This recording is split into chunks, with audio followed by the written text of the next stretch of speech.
bersyukur tetap, tiap hari kasih-Nya besar. Hidup kita teriring berkat pada Bapa pemurah benar. Amin. Kita patut bersyukur tetap, tiap hari kasih-Nya besar. Hidup kita teriring berkat. Hidup kita teriring berkat. Oh indahnya saatnya kita jumpa di kota permai. Indahnya saatnya kita jumpa di kota permai.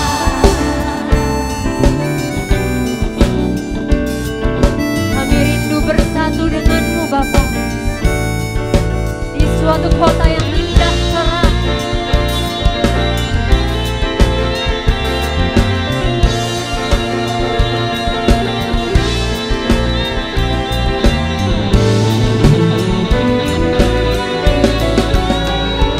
Indahnya saatnya kita jumpa di kota permai.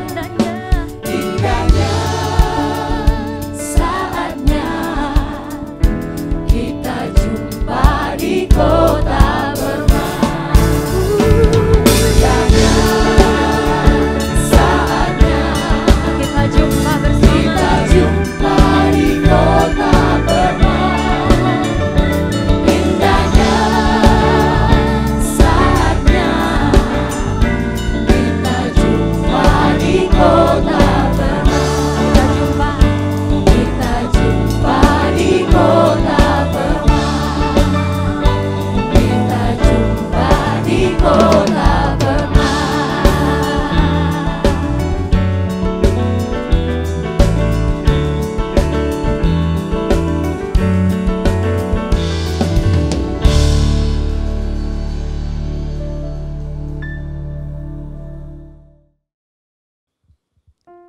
Shalom, salam sejahtera dalam kasih Tuhan Yesus Kristus. Bapak dan Ibu sekalian, selamat datang kembali di acara Bincang-Bincang di GSKI Gajah Mada. Saya Tamara, mengucapkan terima kasih atas kesetiaan Bapak dan Ibu untuk selalu mendukung program acara GSKI Gajah Mada. Semoga semua acara-acara yang ditampilkan memberkati Bapak dan Ibu sekalian. Bapak dan Ibu sekalian, pada hari ini acara bincang-bincang kita akan memiliki topik yang sangat menarik, yaitu mengenai pengampunan. Bagaimana pengampunan dalam kehidupan orang Kristen, realisasinya bagaimana, dan bagaimana syarat-syarat untuk bisa mengampuni orang lain. Bagaimana pengampunan kita di hadapan Tuhan dan lain sebagainya. Tentunya hari ini saya tidak sendirian Bapak Ibu sekalian. Hari ini saya akan ditemani oleh seorang narasumber yang sudah Bapak Ibu kenal, yaitu Ibu Pendeta Esther Natasa Putra. Saya menyapa dulu Bapak Ibu. Ibu shalom. Shalom. Gimana kabarnya Ibu hari ini? Baik. Baik ya. Cuaca hari ini cerah Ibu. Banget. Dan kita enak banget hari ini kita talk show kita di luar nih Bu. Yep. Biasanya kita di dalam studio di gereja, Iya. hari ini kita di luar. Serasa liburan. Iya bener Bu. Udah lama kan? Udah berapa bulan? Udah 5 bulan Bu. Udah bosen banget akhirnya keluar dan menikmati matahari. Enak banget sih Bu hari ini. Tapi tema kita hari ini juga seru ya Bu ya. Kita mengenai pengampunan. Mungkin Ibu sedikit bercerita di awal prolog mengenai pengampunan. Silakan Ibu. Pengampunan satu hal yang memang harus dan wajib kita lakukan, karena sejujurnya pernah nggak kamu hidup, oke lah ambil durasi seminggu aja kamu nggak pernah bersalah. Mungkin kalau sehari kita bisa ya gitu. Dalam seminggu ada aja walaupun kesalahannya kecil ya. Kesalahan kita memang ada dua. Pertama ya kepada Tuhan pastinya, dan kepada sesama ya. Jadi mengingat kita sebagai anak-anak Tuhan yang punya target harus jadi sempurna, tentu kesalahan sekecil apapun harus kita bereskan. Ya, jadi jangan anggap itu mah kecil.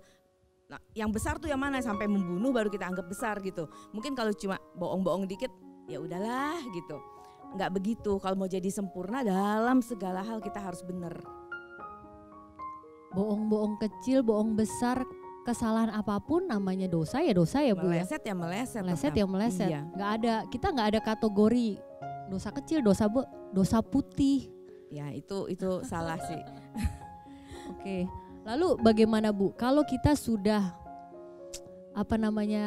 bersalah. Kalau kita sih jelas kita pasti harus minta ampun kepada Tuhan Ibu. Atau kita langsung memang bersalah kepada seseorang kita langsung minta maaf. Sekarang masalahnya adalah kondisi kita yang di Pihak yang benar. Lawan Menurut kita yang benar. Oh iya betul. Menurut kita yang benar. Oke. Menurut kita orang lain itu melakukan kesalahan besar kepada kita. Itu bagaimana Ibu? Mengampuni itu merupakan satu syarat untuk kita juga diampuni. Ya, tadi di awal kita udah sama-sama setuju kita tidak lepas dari kesalahan. Ya, jadi kalau kamu nggak mengampuni, simpel aja, kamu juga nggak diampuni.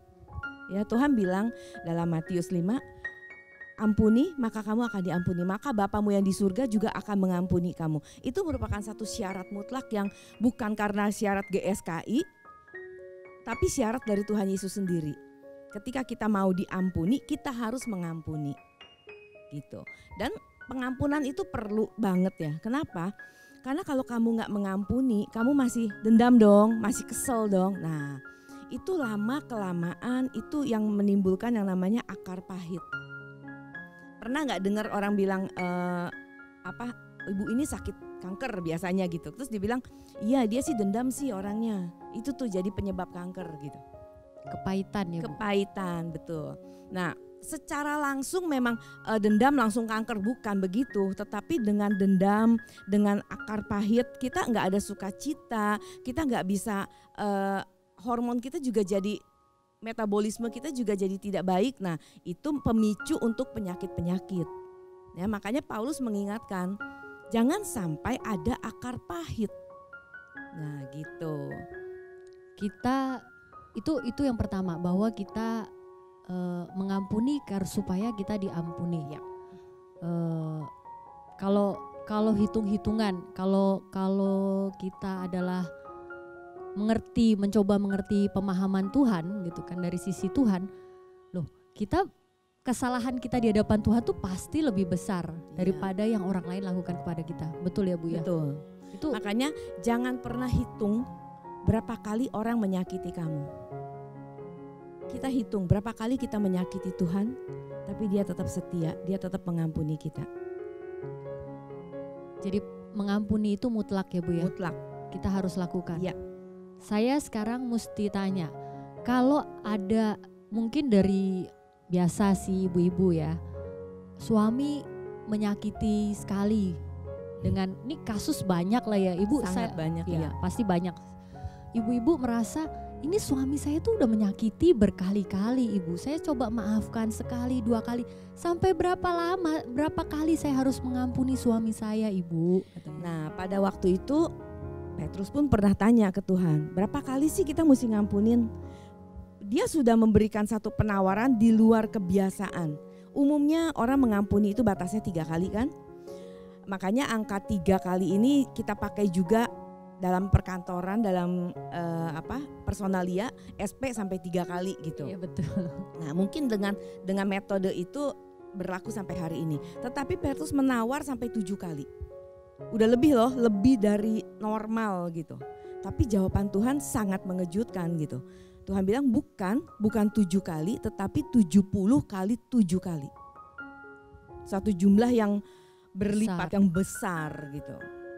Artinya gak ada batasnya. Tidak ada batas. Nah, arti mengampuni 70 kali 7 kali itu, pertama, tidak boleh punya alasan apapun untuk kamu tidak mengampuni.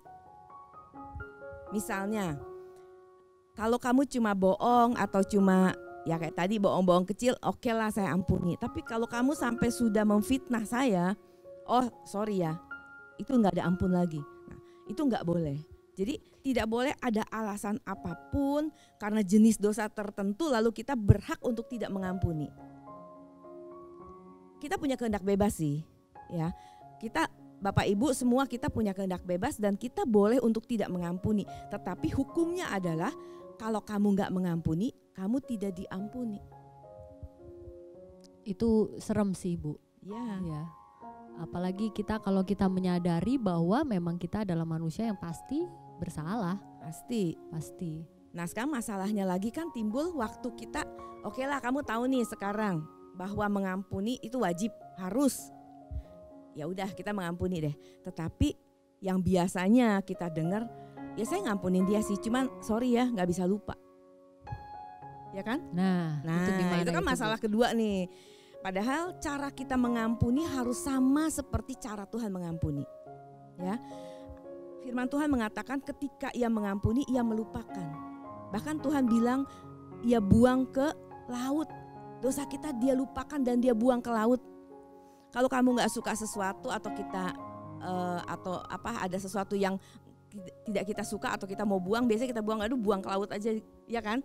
Artinya sesuatu yang memang kita nggak mau ingat lagi, nggak mau lihat lagi gitu kan? Nah, itu kualitas Tuhan mengampuni, ya. Jadi mengampuni total tanpa syarat dan melupakan. Nah, itu PR-nya sih ini sih sebenarnya, melupakannya ini yang kadang betul. Apalagi kalau orangnya ketemu terus. Nah, kalau nggak ketemu sih mungkin gampang lah, lupa. Ya. Iya, nah, Bu. kalau ketemu ini, tapi justru ini tantangan yang menarik sih. Saya nggak bilang kita melupakan lalu seperti amnesia, nggak ingat apa-apa. Enggak sih. Kalau kamu pernah bohong sama saya yang sampai menyakitkan. Kita ketemu lagi nih di gereja gitu. Saya tetap ingat kamu pernah melukai saya ingat. Tetapi yang jadi membedakan adalah pengingatan saya ini membuat saya tetap sakit hati atau saya mengingatnya sebagai pembelajaran untuk saya tidak melakukan hal tersebut kepada orang lain. Karena saya merasakan sakitnya difitnah. Jadi saya tahu saya jangan lakukan hal itu karena saya pernah difitnah dan saya terluka. Jadi warning buat kita gitu. Dan waktu saya ketemu kamu, saya cuma ingat, oke, terhadap orang ini kita harus hati-hati. That's it. Tapi bukan lagi jadi langsung antena kita naik gitu langsung membara lagi, enggak. Berarti itu adalah salah satu atau mungkin satu indikator pengampunan serta melupakan. Ya. Jadi kalau kita misalnya nih Bu, yang balik lagi ke contoh saya tadi, ke ibu-ibu yang tadi disakiti berkali-kali sama suaminya, dia memaafkan berkali-kali.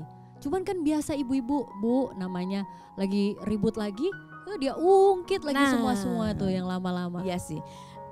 Kalau ada yang konseling sama saya biasanya kasih satu tips ya. Kalau ribut kita nggak bisa hindari ribut ya.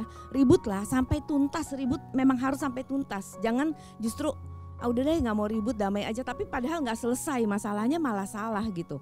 Tapi kalau ribut saya kasih satu tips yaitu kasih judul. Judul keributannya maksudnya? Judul keributannya. Okay. Kamu ribut soal apa? Soal sambal misalnya kan. Kamu bikin sambal keasinan atau kok nggak pedes sih gitu. Ya udah perkarain itu sambal deh. Tapi jangan merembet terus jadi gini. Dasar mama kamu memang nggak ngajarin. Lihat tuh kakak kamu juga kan melebar kemana-mana. Tapi kalau judulnya sambal doang, seberapa sih kamu bisa ribut? Ya bisa dalam bisa panjang tapi satu judul gitu. Kalau sampai dalam kemana-mana melembet itu mah udah secara karakter juga udah mulai goyang ya Bu ya. Tapi biasanya seperti itu terjadi ya karena memang masalahnya nggak pernah selesai. Itu yang sering saya dapati ya seperti itu karena dianggap ya udah deh. Akhirnya satu saat dia udah nggak tahan meledak lah. Jadi memang sebaiknya kalau mau ribut atau memang ketidakcocokan omongin sampai tuntas. Kita tahu akar masalahnya dan secara dewasa kita selesaikan. Okay. Kita kan sama-sama dalam frame anak Tuhan ya. Tentu kita punya visi misi yang sama gitu. Semuanya memang berbalik ke kita karena firman Tuhan juga bilang usahakan perdamaian sebisa-bisanya. Kalau itu bergantung kepadamu, usahakan perdamaian dengan semua orang. Ya. Jadi memang itu juga tugas kita untuk membuat suasana damai, untuk membuat keteduhan bagi sesama. Oke.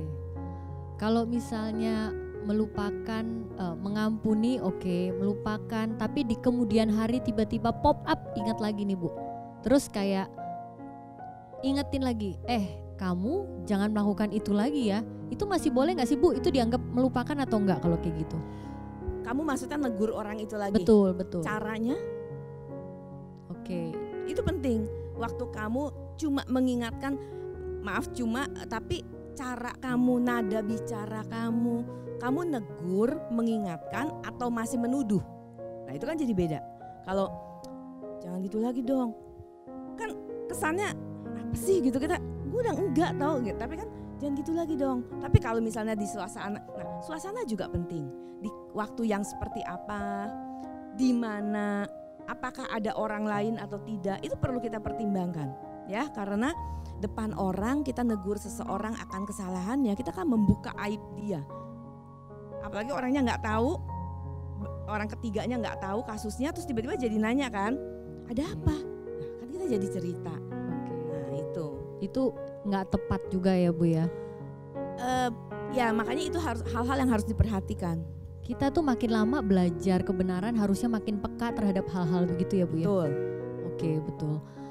Jadi gini, balik lagi sedikit Ibu. Kalau kita mengampuni orang, maksudnya begini, cara yang tepat untuk mengampuni itu bagaimana Bu? Apakah kita benar-benar harus datang ke orangnya, saya mengampuni kamu, atau memang itu hanya urusan kita dengan Tuhan saja? Sebisanya kalau memang kita bisa bertemu dengan orang itu bisa, ya bisa. Tetapi masalahnya kan sekarang bukan kita yang salah kan, dia yang salah kan. Nah, penyampaian kita memaafkan dia bisa dengan berbagai cara. Salah satunya memang untuk bertemu langsung ya. Tapi tetap sekali lagi jangan dalam bertemu itu kita bukan mengampuni, malah kita menghakimi.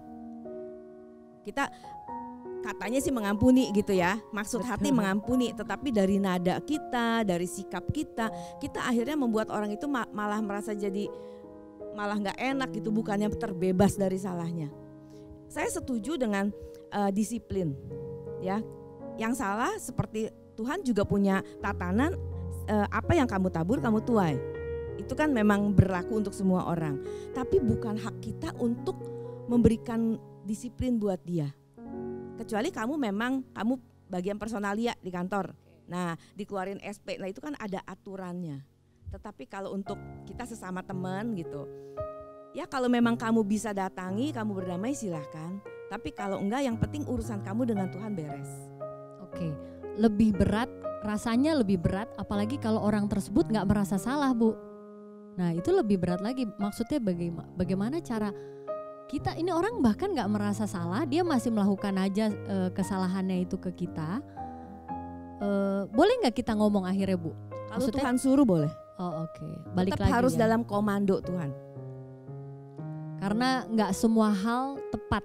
Betul. Sesuai sama yang Tuhan mau. Ya, mungkin bukan bagian kita untuk negur. Nah, mungkin ada orang lain yang Tuhan suruh untuk menegur orang ini, ya. Mungkin begitu. Tapi kalau memang itu bagian kita, ya tegur. Justru kalau kita nggak tegur, kita malah ikut bersalah, membiarkan orang salah.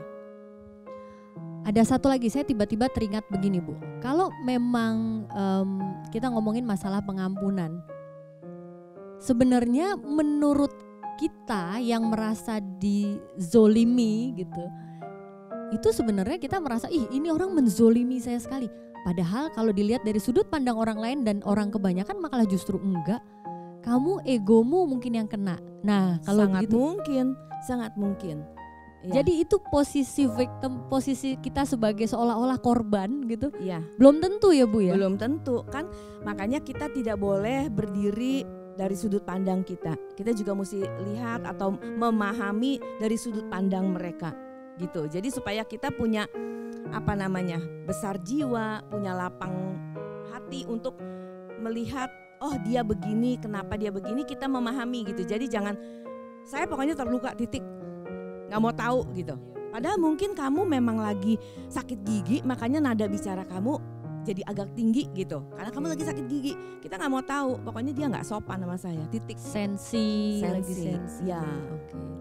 Jadi memang banyak hal yang bisa kita dalami sebenarnya. Nggak cuman sekedar masalah pengampunan ya Bu ya. Oke. Jika balik lagi setelah kita mengampuni, kita mencoba melupakan, ternyata Bu kayaknya kok orang ini kok enak banget ya, nggak kenapa-napa gitu Bu rasanya. Kan kita tahu memang pembalasan hak Tuhan. Betul. Tapi kan kalau kadang-kadang dari sisi manusia berasa, aduh kenapa dia salah melakukan kejahatan di mata kita, tapi kok hidupnya tenang-tenang enak-enak aja. Gimana itu Bu? Kita nggak boleh terganggu dengan orang yang bersalah di sekitar kita. Ya, ini satu prinsip. Jangan terganggu karena ada orang-orang yang bersalah di sekitar kita. Tetapi terganggulah, hilanglah damai sejahtera kita kalau kita yang bersalah kepada mereka. Ya, kewajiban kita sebagai anak Tuhan adalah untuk menolong mereka bertobat. Kalau memang dia salah seperti itu, kita bantu dia bertobat dan memaafkan. Kita nggak ada hak untuk menghakimi dia sama sekali.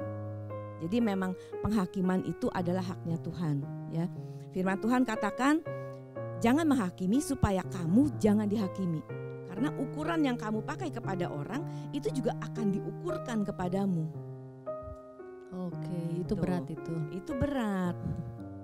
Karena memang kalau secara manusia kadang-kadang kita masih berpikir kalau orang yang bersalah kepada kita tiba-tiba kena tanda kutip musibah atau kenapa, itu hukumannya itu. Iya. Dia jahat sih gitu. Betul. Tapi kalau ternyata orang yang nggak kenapa-napa, nah Kita itulah nggak rela ya. nggak rela kesana, ya ampun. Nah, kita bisa belajar dari kisah Yunus. Oke. Ya, ketika Yunus disuruh Tuhan untuk ke Niniwe untuk memberitakan pertobatan, Yunus nggak mau. Bukan Yunus nggak nurut sama Tuhannya, tetapi Yunus tidak sepaham atau tidak sependapat dengan Tuhan saat itu. Menurut Yunus, orang bersalah apalagi sudah sejahat kota Niniwe itu harus dihukum. Jadi kenapa juga harus dibikin bertobat? Karena Yunus mengerti banget belas kasihannya Tuhan. Kalau mereka bertobat pasti Tuhan ampuni nih. Makanya dia melarikan diri. Ya. Dia yang nggak rela. Dia yang nggak rela. Di Yunus 4 nanti kita baca Yunus marah kepada Tuhan. Ya, setelah dia akhirnya nurut karena sudah masuk ke perut ikan itu, Yunus lakukan perintah Tuhan dan benar kota itu bertobat dan Tuhan mengampuni mereka. Maka Yunus 4 katakan Yunus marah. Sampai Tuhan bilang, apa hak kamu untuk marah? Nah, itu pelajaran penting banget tentang Yunus. Apa hak kita untuk marah kepada orang yang mendapat pengampunan dari Tuhan? Tapi tetap kita harus juga dengan hati yang bersih, hati yang tulus ya. Kita juga melihat kita pun kalau di posisi dia, mau gak sih diampunin kamu sama Tuhan? Mau. Nah, ya tolong jangan egois. Kalau kita sendiri mau, kita biarkan Tuhan juga melakukan hal itu kepada orang lain. Ya, karena Tuhan juga ingatkan kita, apa yang kamu mau orang perbuat kepada kamu, perbuat itu. Kita mau diampuni, yuk mengampuni. Kita mau dikasihi, yuk mengasihi dulu. Gitu. Betul, amin Bu, itu setuju banget. Ya balik lagi Bu, kadang-kadang ya timbulnya akar pahit ini kita sudah mencoba gitu ya Bu ya. Kita mencoba mengampuni, mencoba melupakan, tapi kok ya masih muncul. Ya semua kan proses. Ya semua proses, tapi jangan proses dijadikan alasan terus-terusan sampai kita memanjakan perasaan. Oke. Alasannya ya proses Bu, ya oke. Tetapi seberapa kamu punya semangat atau seberapa kamu ekstrimnya untuk berusaha benar-benar mengampuni dan melupakan itu. Nah kebanyakan yang saya temui yaitu terutama ibu-ibu ya yang disakiti oleh suaminya. Apalagi masih seranjang, muka dia kita lihat pagi bangun tidur lihat dia masih ngasih makan gitu. Nah itu memang sakitnya memang tidak semudah kalau kita disakiti cuma sama temen yang ketemu juga seminggu sekali gitu, itu lebih mudah. Nah tapi sekali lagi saya mau bertanya pada ibu-ibu nih, kalau memang kondisinya seperti itu, seberapa ibu sudah berjuang untuk mengampuni? Jangan manjakan perasaan, itu paling penting. Ya, karena kalau kita memanjakan tidak akan pernah bisa mengampuni. Apalagi sakit yang memang kualitasnya tingkat tinggi gitu. Sakit yang kualitasnya tingkat tinggi. Mungkin saya harus tanya ini untuk mewakili, mungkin ada ibu-ibu di luar sana yang merasa dalam posisi korban. Saya nggak berbicara sakit itu hanya secara verbal, bisa juga fisik Bu, Ya, penganiayaan. KDRT ya. Iya, KDRT itu gimana Bu? Maksudnya mungkin kita harus membedakan antara mengampuni sama mengambil tindakan untuk pertahanan. Bagaimana Ibu? Jelas, kita harus mengasihi diri kita dulu, baru kita mengasihi sesama, ya kan? Kan itu firman Tuhan jelas, kasihi sesamamu seperti kamu mengasihi diri sendiri kan? Jadi artinya kita harus juga menghormati diri. Kita bukan berarti dengan mengampuni kita membiarkan kita dianiaya. Kalau sudah merusak atau mengganggu harkat hidup manusia, kita berhak untuk bertindak. Secara fisik kita bertindak. Apakah kita melaporkan itu? Ya, apakah kita minta perpisahan sementara dulu? Ya, saya tidak menganjurkan untuk perceraian. Tentu itu adalah pilihan yang sangat terakhir. Tetapi usul pertama memang jalan damai dulu. Yang kedua mungkin cara berpisah untuk supaya masing-masing bisa mikir ulang, bisa saling mereda. Dan ketiga barulah perceraian. Itu langkah terakhir sekali. Oke.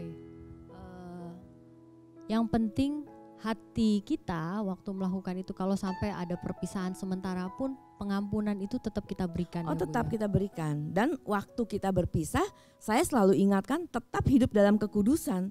Jangan jadi ngerasa single lagi nih gara-gara berpisah. Betul. Oke, sekarang dari ibu-ibu kita pindah ke contoh yang lain nih Bu. Misalnya ada orang yang sama sih sebenarnya. Contoh-contoh kasus sekitar kita yuk, paling nggak kalau nggak antara rumah tangga, antara teman, bisa juga dengan bisnis, penipuan gitu kan Bu ya. Nah itu juga, ini saya mewakili bapak-bapak sekarang. Kadang-kadang bapak-bapak tuh merasa ditipu abis-abisan sampai dalam kondisi apalagi corona gini Bu. Ditipu. Aduh, mengampuninya tuh susah banget, kata bapak-bapak, mengampuninya boleh nggak nanti dipending abis corona aja Bu. Atau nunggu setelah kehidupan lebih baik, nggak bisa ya Bu ya? Enggak, Tetap- janganlah segera mungkin. Karena takutnya jadi ya akar pahit gitu. Ya betul. Siapapun itu ya Bu. Siapapun. Oke. Mungkin Tuhan tidak melarang kita loh untuk menilai seseorang. Kita tidak boleh menghakimi, tetapi jangan salah, Tuhan tidak melarang kita untuk menilai seseorang. Misalnya kamu mau bisnis sama saya. Bisnis kita bukan yang sekali gebrak atau sekali seasonal gitu. Kita mau jangka panjang kan. Ya saya mesti kenal siapa Tamara dong. Gimana pribadinya, gimana karakternya. Selain saya tahu kamu punya modal nggak kita mau bisnis gitu. Nah, sampai batas itu kita tidak salah untuk menilai seseorang. Tapi adalah salah kalau kita menghakimi. Ya, menghakimi artinya kita menilai seseorang dari sudut pandang kita sendiri tanpa bermaksud untuk memperbaiki dia. Itu menghakimi. Nah, itu jadi salah. Tapi kalau memang kita mau bisnis, kita saling menilai, itu malah harus. Kan Tuhan bilang kamu harus tulus seperti merpati, cerdik seperti ular. Kita harus pintar. Masa sama orang yang karakternya misalnya pemabuk atau penjudi, kamu mau gak bisnis sama penjudi? enggak. Iya kan, bisa uang kita jadi ikut dijudiin sama dia. Nah iya, itu. betul. Jadi gak salah menilai ya. Oke. Ini balik lagi sama seperti apapun yang kita lakukan. Pacaran pun juga harus Oh iya dong. jelas ya Bu ya, Iya. di depan itu mah. Ntar jangan setelah hubungan terjadi terus terjadi kekerasan, terjadi apapun itu kita jadi menyalahkan seolah-olah oh itu sudah takdir Tuhan, Iya. apa disuruh Tuhan. Iya. Itu udah melebar. Iya jadi salah, itu kan Salahnya kehendak bebas kan. kita ya. Ya betul, oke. Jadi tapi Bu, maksud saya ada juga kan yang orang yang nggak mau nih Bu mengampuni tetap.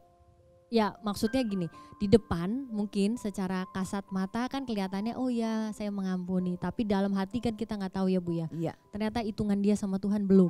iya. Itu gimana nanti Bu? Ya perhitungan dia lah sama Tuhan, kita beresin urusan kita. Ya, kita doakan dia lah biar dia punya belas kasihan atau dia punya kerelaan untuk mengampuni, kita doakan. Tetapi benar-benar kalau soal urusan hati kan masing-masing ya. Memang ada orang yang memang ya munafik lah kita sebut, ya kan, orang munafik. Di depan kita manis-manis, di belakang ngomongin belum beres dengan kita, padahal kita mungkin udah selesai, menganggap udah selesai, case close ya gitu. Tapi ternyata dia masih ungkit-ungkit. Kita serahkan sama Tuhan. Itu urusan mereka juga ke Tuhan ya Bu ya. Iya. Terutama mungkin kalau kita di komunitas kita sendiri, di komunitas gereja, itu tuh kayaknya lebih pahit gitu Bu, lebih sedih, lebih ketusuk-tusuk gitu kalau memang terjadi konflik dan butuh pengampunan tuh antar sesama kita. Betul. Dibanding Apalagi dengan yang pimpinan. lain. Nah, Iya. butuh kebesaran hati juga Bu dari seorang pimpinan untuk mengampuni anak buah loh Bu. Tentu. Kadang-kadang Bu, kalau kita sebagai seorang pimpinan, anak buah kita salah, kita dan itu imbasnya ke kita atau ke tempat kita, usaha kita, perusahaan apa, itu lebih sulit untuk kita. Apalagi kita merasa lebih punya posisi untuk menekan. Ya. Kalau perlu keluarin sekalian. Tentu kalau kantor kan punya SOP-nya ya. Nah, ya itu memang harus dijalankan. Sekali lagi, pengampunan tidak berarti tanpa pendisiplinan. Ya, nggak semua hal jadi ya udah ampunin. Dia nyolong ampunin, loh itu nggak jadi contoh. Nanti kalau satu karyawan kamu ampunin tanpa pendisiplinan, karyawan lain lakukan hal sama, kamu harus perlakukan sama loh. Semua diampunin akhirnya, jadinya jadi mau apa ini kantor gitu kan. Tetap harus ada disiplin, tetapi tentu disiplinnya sesuai dengan ya SOP-nya si kantor prosedurnya. Jadi yang kita maksud disiplin di sini bukan sama seperti penghakiman Tuhan ya Bu ya? Beda ya.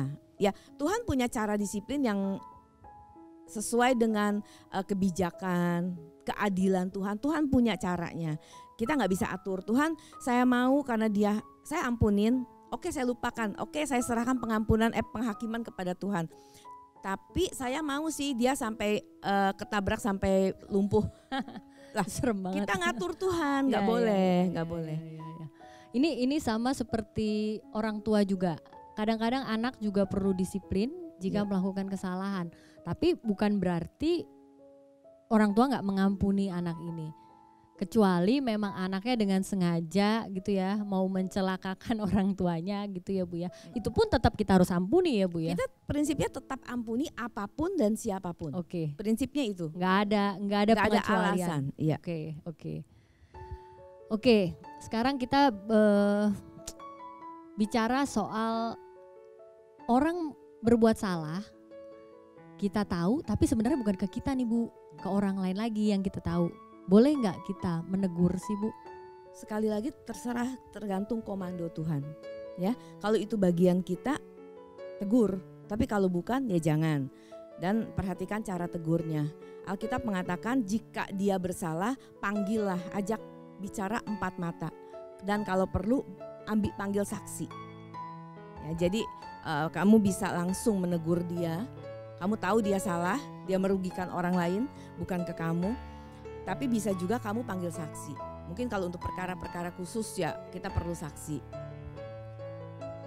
Ini saya agak menyinggung sedikit ke etika jadinya Bu. Kalau misalnya orang yang dimaksud posisinya di atas kita. Nah itu cara menegur kan bisa lewat berbagai cara ya. Nggak perlu, kan nggak mungkin pimpinan, Pak saya mau ngomong duduk. Kan nggak mungkin kita suruh gitu kan. Nah tapi kan bisa dengan mungkin kita memberikan satu cerita, atau bisa juga dengan kita memberikan dia khotbah kalau memang dia Kristen gitu, atau kita bisa minta tolong dari pihak keluarganya kalau kita kenal, kita cerita. Nanti Tuhan kasih hikmat deh. Pasti Tuhan kasih hikmat kalau memang itu bagian kita. Ada aja jalan keluar yang memang kita nggak kepikir, tiba-tiba kita juga punya marifat untuk ngomong sesuatu yang memang gila, saya bisa ngomong gini akhirnya gitu. Itu sangat-sangat mungkin. Oke. Mungkin saya harus menanyakan ini sedikit sama Ibu. Tuntunan Tuhan yang dari tadi Ibu bicarakan itu konkretnya boleh nggak sih Bu? Kita selalu dapat pengajaran mengenai kita harus mendengarkan suara Tuhan, kita harus mendengarkan tuntunan Tuhan. Boleh nggak Ibu kasih konkretnya sedikit untuk jemaat Gajah Mada nih? Tuhan berbicara lewat banyak cara. Pertama lewat suara hati kita yang kita sebut nesyamah, hati nurani kita ya. Kan kita punya Roh Kudus. Tugas salah satu fungsi Roh Kudus adalah untuk mengingatkan kita. akan kesalahan, untuk menegur kita, sekaligus untuk menghakimi kita. Dalam arti menghakimi itu kalau kamu salah, kamu hilang damai sejahtera. Nah, cara Tuhan kedua adalah dengan melalui orang-orang lain di sekitar kita yang langsung menegur kita. Cara ketiga adalah lewat segala peristiwa yang terjadi. Tuhan bisa bicara. Nah, saya misalnya pernah ya ketemu seorang ibu hamil, udah besar hamilnya, naik motor sendiri. Saya lagi di mobil bersama anak saya duduk di depan, jadi ngelihat ibu ini. Dia pas di lampu merah ini kita jejeran. Dengan perutnya yang sangat gendut nih, dia pede aja dengan motornya gitu. Terus dalam hati saya jadi ketawa juga, lucu karena memang jadi lucu. Nah, apalagi setelah lampu merah jalanan itu ada polisi tidur, kan gajluk gitu ya. Nah, kebayang gak ibu hamil lewat gajluk gitu kan, jadi nguing gitu kan. Tapi ada suara hati saya yang bicara gitu. Kamu ketawain dia. Ya kan, saya tertegur gitu, kamu ketawain dia. Kalau dia mampu, dia bisa dalam posisi kamu, dia juga mau naik mobil. Tapi dia gak bisa, itu yang dia punya. Tapi di satu sisi Tuhan kasih pelajaran penting buat saya adalah apapun kondisi kita bukan menjadi alasan untuk kita tidak mencapai sesuatu target kita. Apapun ya target kamu hari ini, kalau kita sepakat kita target terjadi sempurna gitu. Nah, ibu ini punya target, punya tempat yang dia sedang tuju. Jadi kondisi dia yang memang sedang hamil tua itu dan hanya ada motor, dia pakai untuk menuju tempat itu. Atau mungkin dia mau ke rumah sakit, saya nggak tahu. Nah, lewat begitu kan Tuhan ajar kita, kamu hargailah sesamamu, jangan menertawakan dia. Dia juga mau disupirin kayak kamu di mobil ber-AC, siapa yang nggak mau gitu. Tapi dia harus lakukan itu. Nah, itu pelajaran kecil-kecil seperti itu berbicara. Makanya kita mulai teliti, ada kejadian apa di sekitar kita yang bisa kita maknai untuk pendewasaan kita. Belajar peka ya Bu ya. Betul, di situ Karena butuh Tuhan kepekaan. berbicara Iya. di dalam segala hal. Oke. Dan menarik loh, kalau kamu biasakan begitu, nanti kamu jadi lewat peristiwa kecil-kecil pun kita lalu terhubung, segala sesuatunya terhubung dengan kekekalan. Segala sesuatu terhubung dengan kesucian hidup gitu. Mantap Bu, mantap. Cuman pembicaraan kita sepertinya harus diakhiri Ibu. Ibu mungkin ada kata-kata penutup untuk Bapak Ibu sekalian? Menjadi satu prinsip yang saya pegang sampai sekarang adalah ketulusan adalah kekuatan. Ya, kita nggak mungkin nggak salah, kita juga mungkin pernah disakiti, jadi orang yang bersalah kepada kita, tapi dengan ketulusan mari kita belajar memaafkan, karena memaafkan, mengampuni adalah kebutuhan, bukan hanya kewajiban tapi kebutuhan kita, karena kita pun hanya akan diampuni oleh Bapa di surga ketika kita juga mengampuni orang yang bersalah kepada kita. Oke, terima kasih banyak Ibu. Sama-sama. Cuaca cerah tapi kita harus mengakhiri pembicaraan kita di hari ini. Senang sekali berbicara dengan Ibu, lain kali kita ngobrol lagi Ibu. Baik. Terima kasih Bapak Ibu sekalian, terima kasih banyak atas perbincangan kita hari ini yang Bapak Ibu sudah saksikan barusan. Semoga memberkati. Saya berdoa Bapak Ibu yang masih memiliki hati yang belum bisa mengampuni, setelah mendengarkan perbincangan hari ini Bapak Ibu belajar untuk mengampuni, karena tidak ada batasan, itu kewajiban Bapak Ibu di hadapan Tuhan supaya hidup kita makin berkenan di hadapan Tuhan. Terima kasih dan jangan lupa Bapak Ibu subscribe YouTube GSKI Gajah Mada, ikuti terus akun-akun sosial media kami, dan jika Bapak Ibu terbeban untuk membantu pekerjaan Tuhan di GSKI Gajah Mada, Bapak Ibu bisa transfer ke rekening BCA atas nama GSKI Gajah Mada di bawah ini. Terima kasih banyak, kita bertemu kembali di acara bincang-bincang selanjutnya. Tuhan memberkati.